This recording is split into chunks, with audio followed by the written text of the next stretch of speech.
நேயர்களே, இப்போது நாம மிக முக்கியமாக பார்க்க போறது ஏடிஎம்கேல என்ன நடக்கு அதிமுகவில் ரொம்ப முக்கியமாக பார்க்க போறது இன்னைக்கு இந்தியன் எக்ஸ்பிரஸினுடைய செய்தியினுடைய தமிழாக்கம். யார் இந்த லீமா ரோஸ்? பாரதிய ஜனதாவினுடைய கை இங்கே எங்கே இருக்கிறது? நிறைய கேள்வி இருக்கு. இந்தியன் எக்ஸ்பிரஸினுடைய செய்தியினுடைய தமிழாக்கம் உங்களுக்கு தரப்படுகிறது.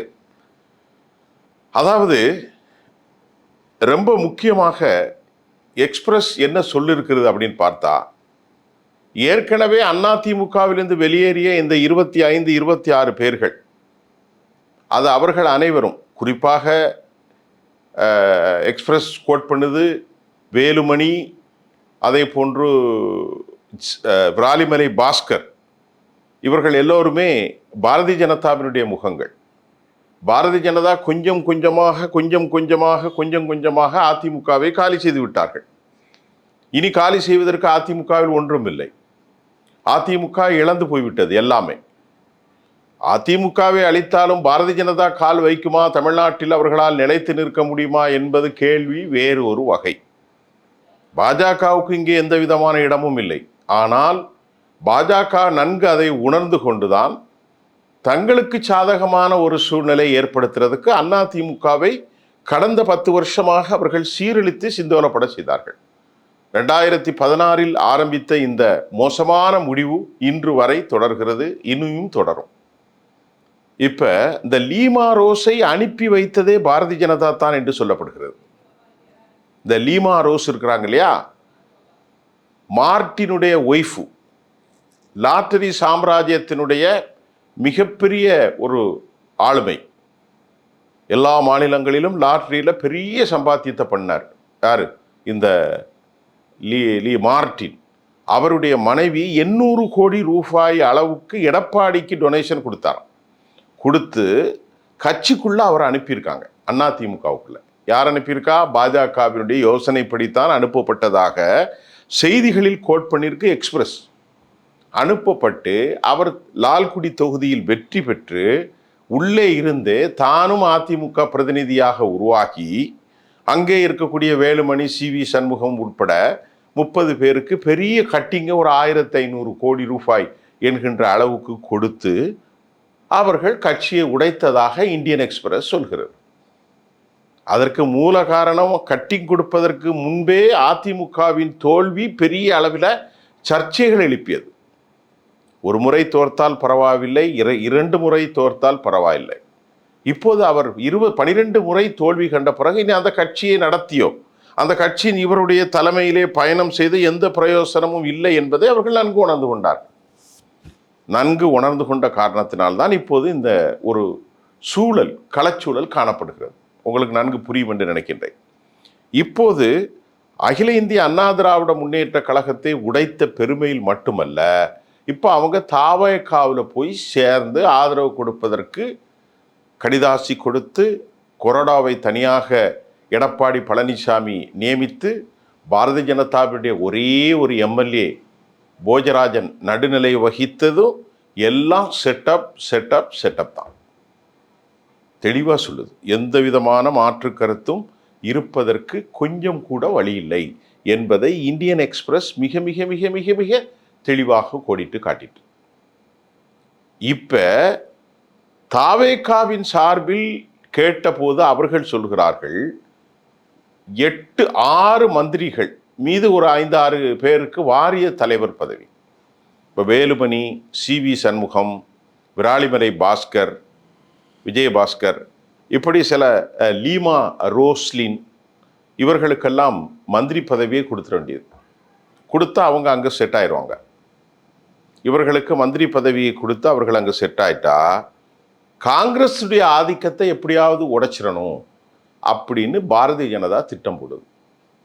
இங்கே தான் விஜய் கவனமாக இருக்கணும், மிகுந்த கவனம் செலுத்த வேண்டும். உண்மையிலேயே அவர் நல்ல ஒரு அரசியல் தலைவனாக இருந்தால் திரு தொல் திருமாவளவன் அவர்களையும், காங்கிரஸ் தலைவரையும், இடதுசாரிகளையும், இந்திய யூனியன் முஸ்லீம் லீக் போன்ற கட்சிகளை அழைத்து உடனடியாக பேச்சுவார்த்தை நடத்தி, நான் மதச்சார்பின் மேலே உஷாராக இருக்கிறேன், உண்மையோடு இருக்கிறேன், நீங்களும் அதற்காக என்னோடு ஒத்துழைப்பீர்களா ஏனென்றால் இப்படி ஒரு சந்தேகம் வருது என்று கூட அவர் சொல்லக்கூடாது. இந்த ஆட்சியை காப்பாற்ற கடைசி வரைக்கும் நீங்கள் இருக்க வேண்டும், நாமும் இருப்போம், அதற்கு பிறகு வருகிற ஜனநாயக தேர்தலை நாம் சந்திக்கலாம் அப்படின்னு சொன்னா அது ஒரு பிரயோஜனம் அளிக்கும்.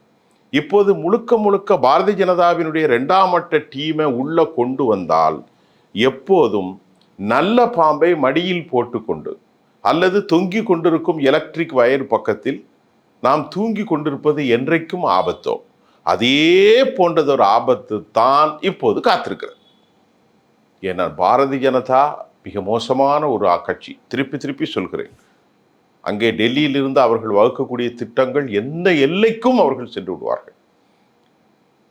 ஏன்னா லீமா ரோஸ்லினை உள்ள அனுப்பி அவர் மூலம் ஏற்கனவே 800 கோடி அப்படிங்கிற பெரிய அமௌண்ட்டை யாருக்கு கொடுத்து, எடப்பாடி பழனிசாமிக்கு கொடுத்து, அவர் கட்சியில் எஸ்டாப்ளிஷ் ஆகி ஒரு மாசத்துக்குள்ள பெரிய தலைவியாகவும் அந்த அம்மா உருவாகி அதற்குள் மோப்பம் பிடித்து உள்ள லாபி பண்ணி ஒரு 30-25 பேர் அந்த அம்மா உடைச்சிருக்காங்கன்னா அவர்கள்ட்ட இருக்கக்கூடிய வலிமையான விட்டமின் விட்டமின் எம் எவ்வளவு வேல்யூபிள்னு பாருங்க. ஆளுக்கு 50 கோடி ரூபா கொடுத்தா 1500 கோடி ரூபா. அவங்களுக்கு என்ன குறைச்சல் நடக்க போகுது? 1500 கோடி ரூபா அவங்க கையில் இருந்தால் கொடுத்துருக்காங்க, கையில் இருந்தால் கொடுத்தாங்க. மேலே மத்தியிலிருந்து ஒன்று சொல்லப்படுது, நீ இதை செய்யுமா, இதுக்கு பகரமாக உங்களுக்கு சில சலுகைகளை நாங்கள் கொடுப்போம். என்ன சலுகையை கொடுத்தாலும் யார் கொடுத்தாலும் என்ன நடக்கிறது என்பது யாருக்கும் புரியாது. ஆக மொத்தத்தில் தமிழ்நாட்டில் திராவிட கட்சிகளை அழிப்பதற்கு இந்த நிலை உருவாகிட்டு, அவர்கள் திராவிட கட்சிகள் ஒன்றும் இல்லை, அவர்கள் என்ன வேணாலும் செய்வார்கள். இப்போது விஜய்க்கு ஒரு பெரிய சிக்கல் ஏற்பட்டிருக்கிறது. என்ன காரணம் என்றால், இவர்களை வைத்து அவர் கொண்டு போவது மத்திய அரசாங்கத்தினுடைய மிரட்டல், மத்திய அரசாங்கத்தினுடைய அழுத்தம், மத்திய அரசினுடைய டெல்லியில் ஆதரவு கேட்பது, இப்படியெல்லாம் பல விஷயங்களை தமிழ்நாட்டில் போகும்போது அவருக்கு பாரம்பரியமாக இருக்கும் வாக்கில் பெரும் சரிவு ஏற்படலாம். அவருக்கு மைனாரிட்டிகளும் தலித்துகளும் தான் பெரிய அளவில் ஓட்டு போட்டிருக்காங்க. அவங்க ஓட்டு போடலைன்னா ஒரு 60-70 சீட் கூட வரமாட்டார்.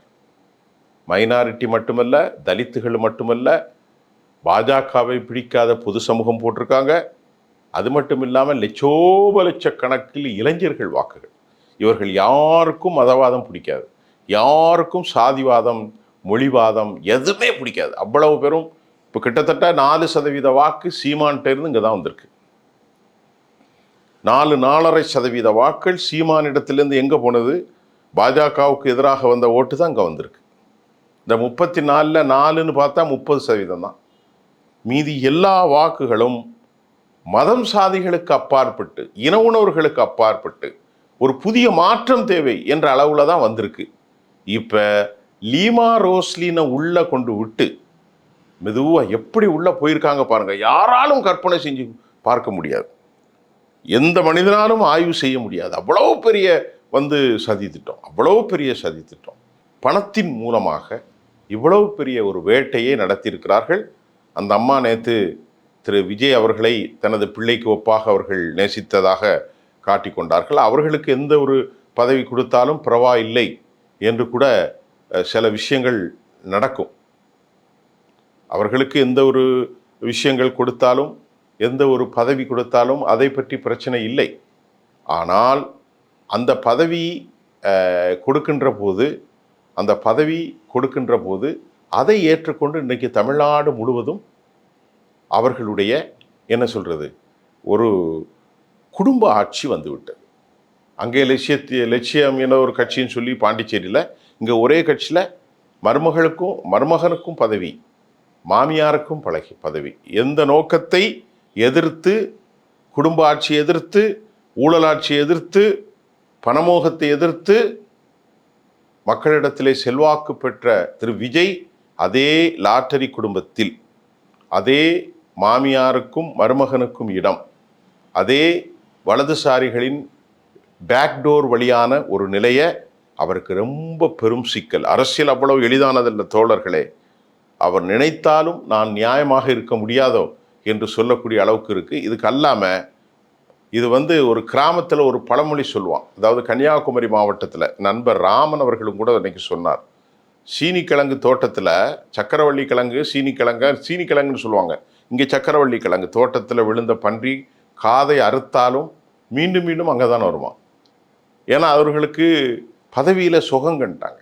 சக்கரவள்ளி கிழங்கை தோட்டத்தில் மேய்ந்த பன்றிகள் காதை அறுத்தாலும் மீண்டும் பள்ளி அதுக்குள்ளே தான் வருமா. அப்படிப்பட்ட ஒரு சூழல் தான் இப்பொழுது காணப்படுகின்றது.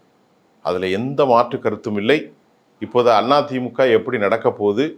இன்றைக்கு சனாதன எதிர்ப்பு, மதச்சார்பின்மை என்ற கொள்கையில் உறுதியாக இருக்கக்கூடிய மற்றவர்கள் எப்படி நடக்கப் போகிறார்கள்?